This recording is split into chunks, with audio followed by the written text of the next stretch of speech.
saints and strangers.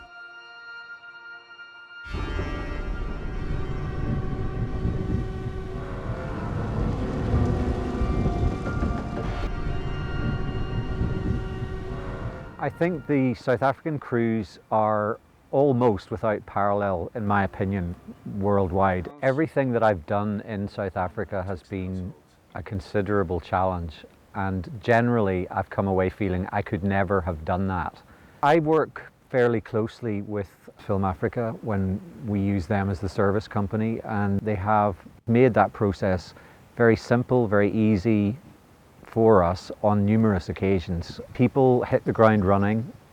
They have the skill set, the experience, and the enthusiasm to deal with a tough schedule. And pretty much these days, everything is a tough schedule. This particular one on Saints and Strangers was very challenging. We had literally 6 weeks from a standing start to prep a large period piece that had very high expectations for both the studio and the network. And the entire team rose to the occasion magnificently. Most importantly is that visually we could deliver what we had to deliver. So that was most important. I don't think you can ever compromise a production. First and foremost, it has to be about the creative. Could we deliver the kind of epic nature that we needed and be able to match New England and Cape Cod? And the answer was yes. The beaches are very similar to Cape Cod. You know, the kind of dunes and the grass and the big rolling seas. So that was not an issue at all. It matched beautifully. And that's another thing that should be mentioned, is that it's an enormously diverse geography and topography. South Africa in general, the Cape Town area in particular, is immensely diverse in terms of landscapes and locations that can be adapted relatively straightforwardly and cost effectively to represent pretty much everywhere. I come in as a sort of outsider, and it's really my art director and my set decorator who I really lean on, because they have got the knowledge of who's around, and they are really well connected, which is what you really want. You know, there's no big surprises. There's a lot of research on Plymouth and we know what it looked like, and so that just needed to be drawn up and then actioned, but it's all down to the quality of the crew that you have that are going to make the decisions.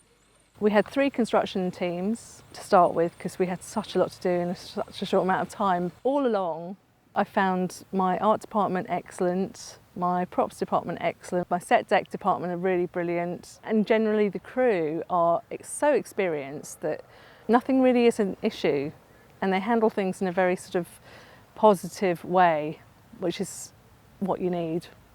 Every single piece of wardrobe has been made, handmade, worn, to made look old, dyed.